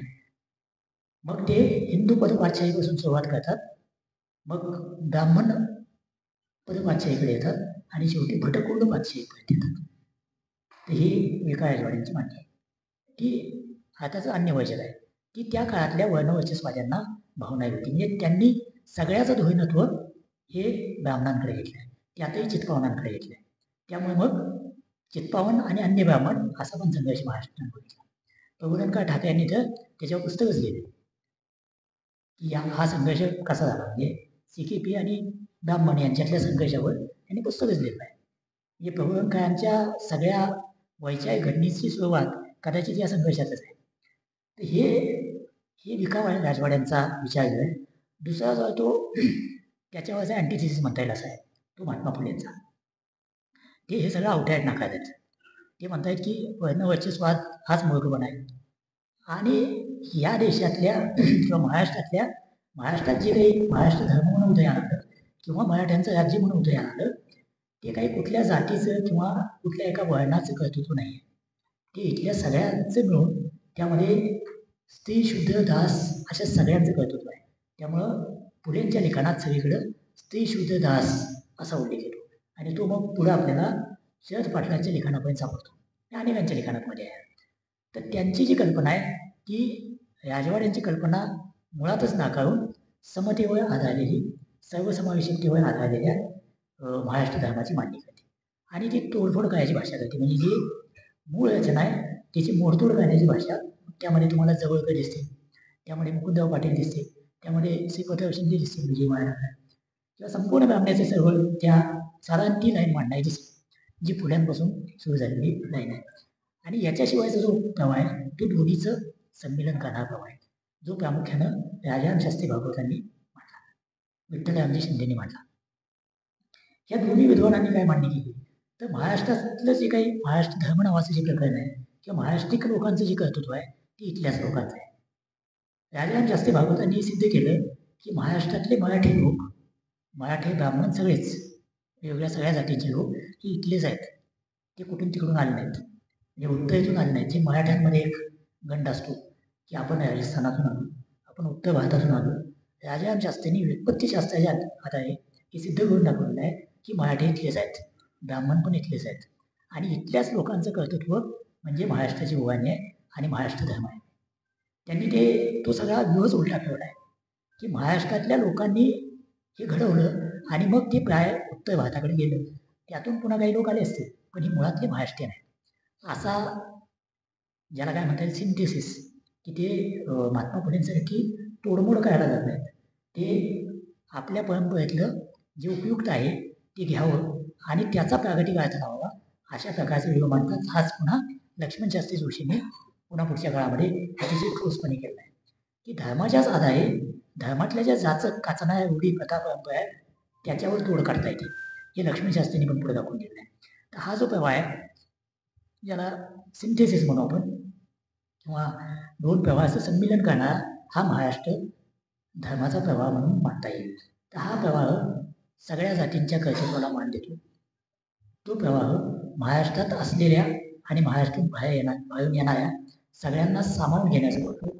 तो भाषेतलं सामावणं मान्य करतो, भाषेतले अन्य शब्द मान्य करतो, भाषेवरच्या अन्य भाषांचा संस्कार मान्य करतो आणि आपण इतरांना काहीतरी देतो तेही मान्य करतो.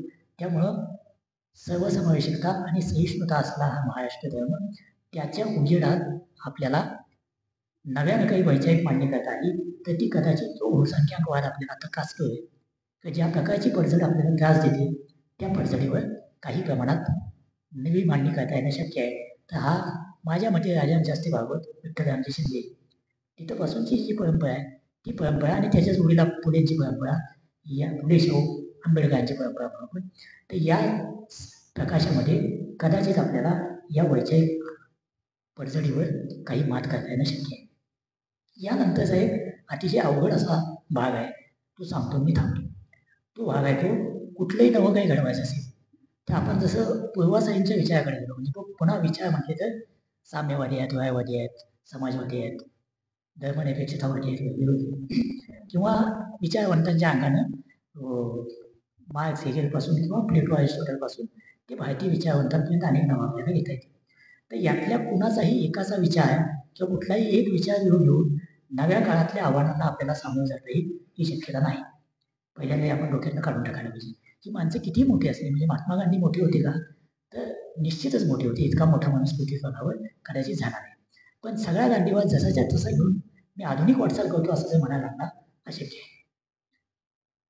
हे कुठल्याही विचारवंताला लागू होतं, ती मार्क्सला पण लागू होतं, कुणालाही लागू होतं. त्यामुळं आपण कुठल्याही विचारवंताच्या कुठल्याही विचारविभागाच्या इतकं प्रेमात पडायला नको की आपल्या विचारांची कवाडच बंद होत जाते.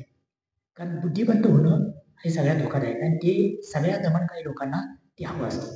त्यामुळं क्रिटिकल थिंकिंग नावाचं जे प्रकरण आहे हे कसं वाढवता येईल हा मुद्दा आहे. क्रिटिकल थिंकिंग म्हणजे काय, त्याच्यासाठी फास्ट थिंकिंग आणि स्लो थिंकिंग नावाचं एक पुस्तक आहे.